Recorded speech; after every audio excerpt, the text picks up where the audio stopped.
This story happened like 10 years ago. I grew up in a smallish house. For the majority of my childhood, I shared a bedroom with my older cousin.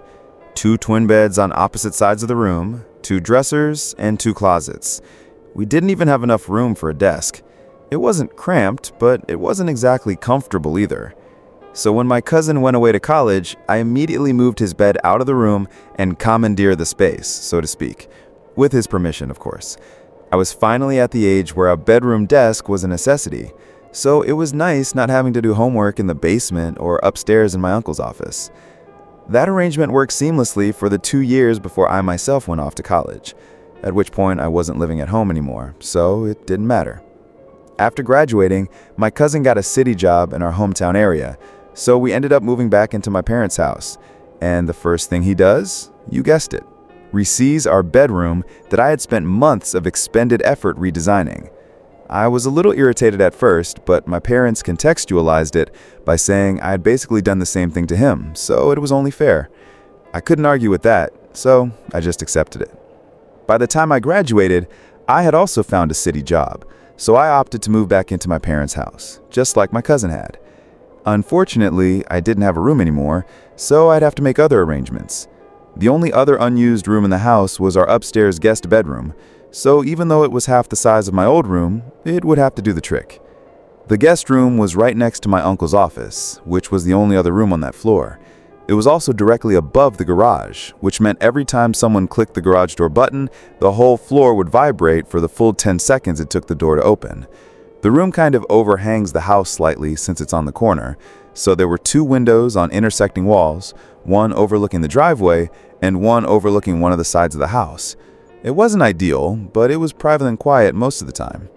This particular incident happened on a Friday evening when I was home alone.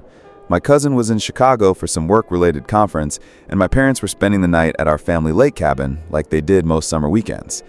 I was coming off an absolutely grueling day at work, so I decided not to go out with any of my friends or even leave the house. I just wanted to order some food and call it an early night.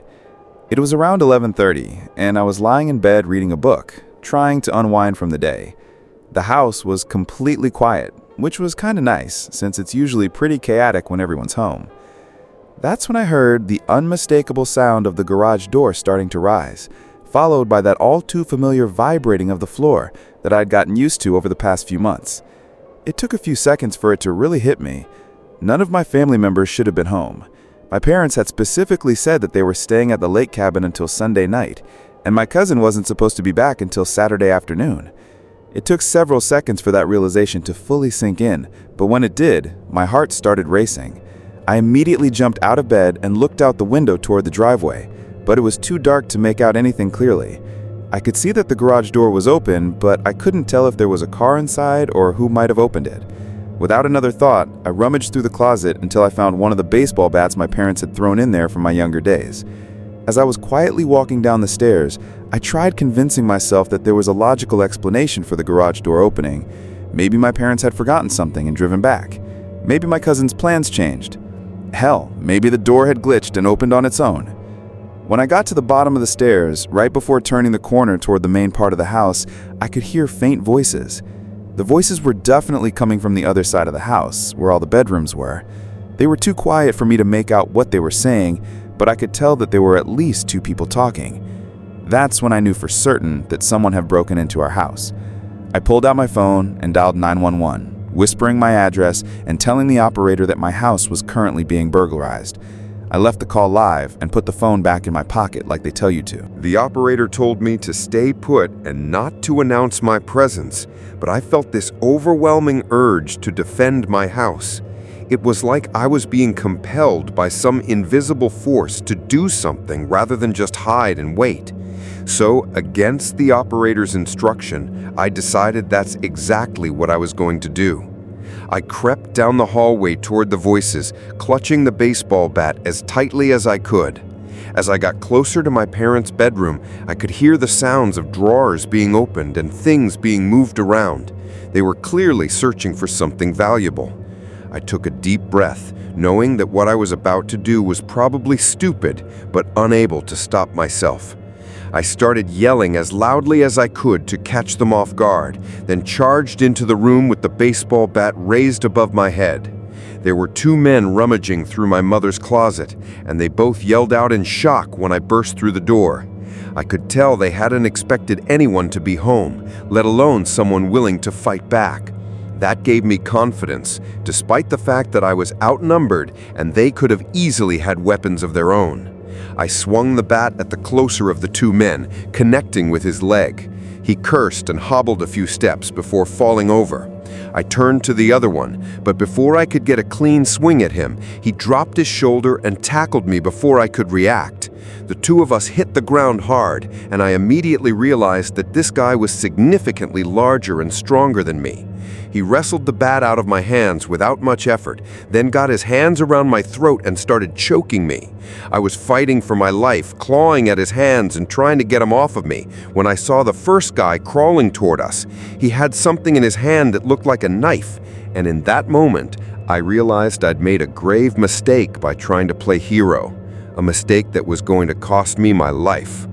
I genuinely thought those might be the final moments of my life.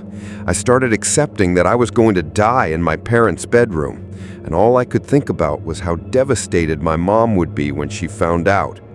But then, in the background, I heard the faint sound of police sirens approaching. The last thing I remember is the second guy picking up my baseball bat and swinging it at my head. Everything went black after that.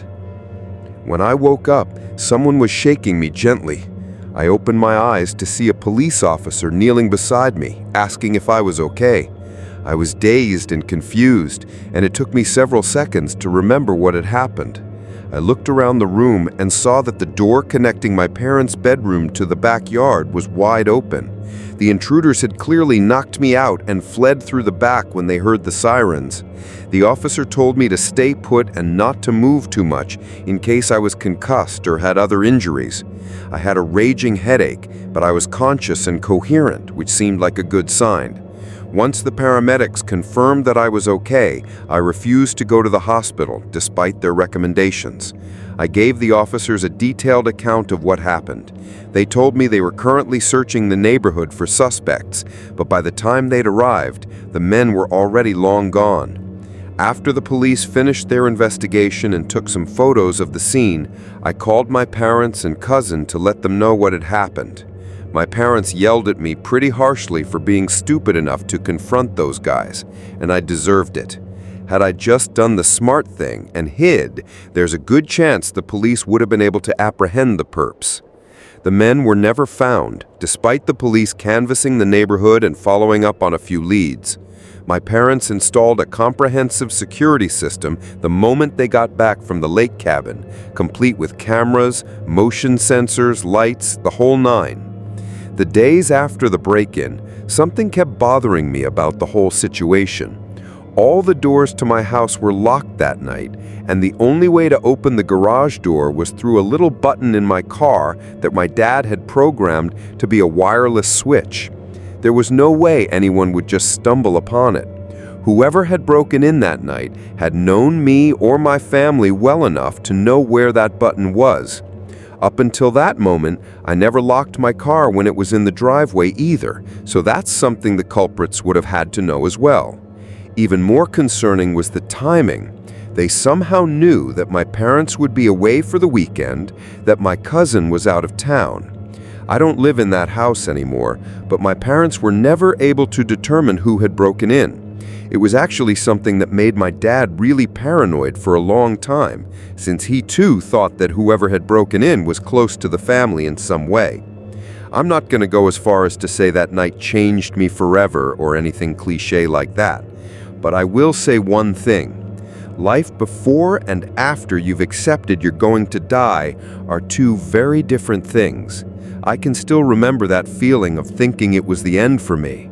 It just felt so dissociating. Nothing can replicate that feeling.